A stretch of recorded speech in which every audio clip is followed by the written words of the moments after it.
before I dive into my presentation, how many people know of Northern Ireland and the conflict? Okay, good. All right, so we won't have to spend too much time explaining the history. So when I was looking at programs and came across the Northern Ireland experience, I interpreted it as, oh, I'll study in the north of Ireland, like I go to school in the Midwest, or I visit the East Coast. I had no idea that it was a completely separate country, written by conflict and history and violence. So it wasn't until I started researching the program where I became inspired to participate in the HECUA Democracy and Social Change in Northern Ireland program, because I'm really interested in minority issues, and what better way to really immerse yourself in a minority issue other than minority conflict that isn't really publicized and isn't really talked about in a lot of international relations courses that I've taken in the past at St. Olaf. So this is Northern Ireland. It's connected to the UK under UK rule, and there's a ton of history, even starting with 1167 when the Anglo-Norman intervention of Ireland, and that was when the British first started coming over and colonizing. The history that we were told was for the purpose was to protect that channel between Ireland and the UK to prevent it from invasion. And everyone lived pretty peaceful. It was more so like a precautionary measure, like, you know, insurance, so that we would remain really powerful and our resources would be protected.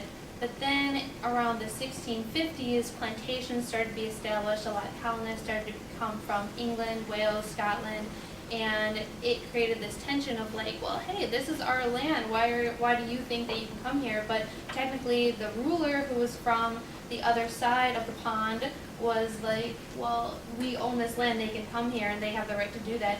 So it created this really terrible tension between the Irish people who were already there and all of a sudden these strange people coming from England, Wales, and Scotland with this ideology that we own this land because our government owns the land. So fast forward to 1960, Battle of the Boyne. That's when the British overcame an Irish king, and that is still a triumph that is celebrated in Northern Ireland. So that's how much they associate with this history of being more dominant than the Irish. So they even memorialize the battles that happened in 1690 as overcoming the Irish. And then with the introduction of penal laws, those were really discriminatory laws against the Irish. You could almost compare them to the Jim Crow laws of America in terms of hampering the social advancement of the Irish nationalist Catholic side of society. Rise of Irish nationalism, they started to get really sick and tired of being the lower minority class and started to become very passionate about their Irish roots and saying we need to rise up above this oppression. 1840s potato famine did not make any of the tensions any better, because here people were starving and you had this really prosperous government across the channel saying, like, we have all this power but we're not sending resources to help you out. So that did not help alleviate any tensions. And then the formation of Home League rule. What Home League rule was a campaign to say, we live here, therefore we should rule ourselves. And this was the beginning of the push for not being under UK rule. Again, 1870, and this is still a big topic today in 2015. Moving to the 20th century, 1905, that was more the formation of official organizations that promoted Irish nationalism and pride in Irish culture. It had to do with sports teams, preserving the language, cultural traditions, and then the Protestant, British, Loyalist side didn't really like that, so they started to form paramilitary groups, which was just like thousands of men coming together to kind of come in opposition to this rise of Irish nationalism. And then the Irish Volunteers came to counteract that. Then you had the Easter Rising of 1916, moving into the Government of Ireland Act, which really established that border, giving the Republic of Ireland autonomy and the UK still rule of Northern Ireland. Then all of this erupted in the 1960s, which is referred to as the Troubles / the conflict, depending on what side of the issue you're talking to, whether it's the Protestant Loyalist Nationalist side or the Irish Nationalist Catholic side. And then 1969, the PIRA is formed, which was a lot of, again, that neighborhood men group saying we need to go out, we need to fight this oppression, we need to represent ourselves and give ourselves a voice. The most notable moments of the Troubles / conflict is Bloody Sunday, in which 13 to 14 people were gunned down, killed, run over by British Army vehicles. Like in some way, they were killed by the British Army during a peaceful civil rights march. 1974, Dublin and Monaghan bombings were by the British Provisional Army members. Hunger strikes. The people that were imprisoned for doing these movements wanted to be treated as prisoners of war and have special access to prisoners of war rights. So they went on hunger strikes, and a lot of the men died. That's the picture on the far left. And then the 1985 Anglo-Irish Agreement allowed the Republic of Irish to have more of a say in the governing of Northern Ireland. 1994 paramilitary ceasefires, so the UVF that was formed, the IRA, came to a more peaceful front. And then 1998 Good Friday Agreement, which said that we are coming to the end of the Troubles, we are coming to the end of the conflict, we are going to come together, and this is where the peace process has begun. And now we enter a post-conflict society. Yet, this is just from last year. I went on this trip, spring 2014, and these are very recent pictures where they still memorialize the Free Dairy Corner in which the Bloody Sunday occurred. They still have the murals commemorating the different battles in the neighborhoods. I had walked through this is called the Bog side, which is the Irish Catholic nationalist side of Derry. They still have more graffiti. Every day I saw another IRA graffiti, so it's still alive and well. Then you go into the very small pocket of the loyalist Protestant British population, which is in an area called the Fountain, and they think that they're under siege and they're not going to surrender and move out of Derry. They identify, of course, with the British, and when you walk, it's very known when you walk into these areas. You know you're in an Irish Catholic nationalist area because you have the tricolors. They paint curbstones. Same thing with the British loyalist Protestant groups. You know where you are. There's never a question. So, again, starting with way back, you have the huge divide in this identity. That's why you think that this conflict is about religion, but no, it's just about the simple concept of identity, identifying with the Irish, the Catholic, the nationalists, versus the British, Protestant, the loyalists. So this creates a lot of us and them. We still have the conflict carrying over today. This is a youth graffiti of 1969 to 2014. We have the peace wall still existing. We have these statues commemorating, saying we need to move closer to peace, we need to overcome this. And a lot of people are really pushing to may love and peace happen sooner, but the conflict is still real, it still exists. So now we come to my work at the Pat Finucane Center, where a lot of these organizations exist to bring the peace process more of a front, involve Northern Ireland society, and come closer together. And Pat Finucane Center was founded by a pretty much Irish lawyer who stood for the Northern Ireland conflict, represented the victims and the families, and searched for acknowledgement from the British. He was gunned down by some British paramilitary who was actually supported by the British Army. He was murdered at the dinner table in front of his family, and the British government was actually in collusion with these paramilitary forces.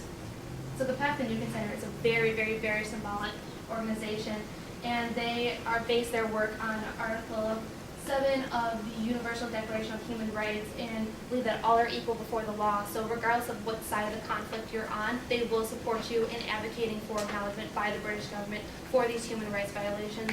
They believe that the conflict cannot move forward unless these violations are acknowledged, that this legacy will exist and plague Northern Ireland unless these conflicts and these human rights violations are acknowledged. So a lot of their work is very controversial because people are like, let's move on, we need peace. Yet the Pat Finucane Center is like, no, we need to acknowledge this legacy. We need to acknowledge that these human rights were done in order to move forward. So part of the work that they do is they raid they call it the Lost Archives, and they go into the British government and they access all these now declassified but were classified government documents, and they find instances of human rights violations, and then they find them, they notify the family, like, oh, we found evidence of what happened to your loved one. And then it's up to the family to move forward, and do you want to petition the British government, or do you just want to, like, that's closure, we can move on. So my job was to go through these documents and to find these instances of human rights violations and record them in a database. And I actually found information on the illegal use of rubber bullets that will actually be brought up in the European Convention of Human Rights Inquiry. So I love my work at the Papanuken Center. That was how small the office was, very quaint, very close-knit. I learned a lot because here I was typing away at this computer, but was surrounded by all this international peace movement behind me. And I listened on all their conversations and learned how to move forward in the peace and mediation process. But in addition to my work in finding all these human rights violations, a lot of their work involves interviewing the families, finding out the actual details of their loved one, and then making these little booklets about their family member so that their family member also has a legacy of who they were as a person, their characteristics, and not just cold and personal information on a government document. So when I finished my time in Northern Ireland, I said, what do I do? Do I petition the Northern Ireland? Do I round up a bunch of Olies and say, we need to go to Northern Ireland, we need to go to the UK, we need to say, you need to acknowledge this? What do I do? They told me to go to my own backyard and to find an example of a human rights violation and to do something about it. So I'm from Kenosha, Wisconsin. It's a southeastern suburb right up from Illinois, right below Milwaukee. And we have a lot of poverty. It's the cliche city where don't go on the other side of the train tracks. It's a stark difference. So this is our Shalom Center, which is like the #1 provider of social services in terms of shelter, food, resources, and then this is one of our shelter sites. We have pretty much zero shelter. Our biggest shelter is 45. It has 45 beds, but about 35 of those are taken up by children, and then the other 10 are taken up by their parents.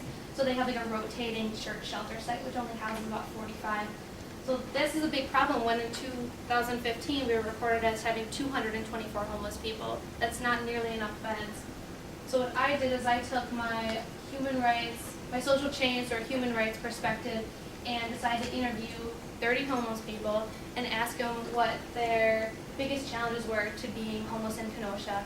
And I used my experience in Northern Ireland to be really aware of my position as a outsider coming in and trying to learn about their story and where they've come from, and really use the Papanuken Center strategy in providing a better legacy, as you're not just a homeless person. I'm sure we've all walked to and from here and have seen so many homeless people today, and you have to think, like, why are they there? Or the social norm is just ignore them. So instead of ignoring a problem, but you instead acknowledge the legacy of this is a social problem. Why do people have to exist on the street? Why do people have to just take change and live off change? Why can't they have a dignified existence? So I use the strategy of the Papanuken Center to talk to these people, to be aware of my place, and to ultimately publish this project called Homelessness is Here, Stop, Look, and Listen. This is the full booklet, because every interview lasted around 2.5 to 3 hours. And then this was a small booklet, so around a little more than 1,250 copies of these were made and distributed over the city. And it was also an effort to advocate for a new shelter site. And in December, this past December, we actually got the shelter site. So I feel like my project really played a role in that. But overall, it was meant to acknowledge and restore human dignity to these people who are judged as being dirty, unemployable, addicts, etc. And it, again, just carried over that human rights perspective of restoring dignity to a domestic level and promoting my Stop the Homelessness project.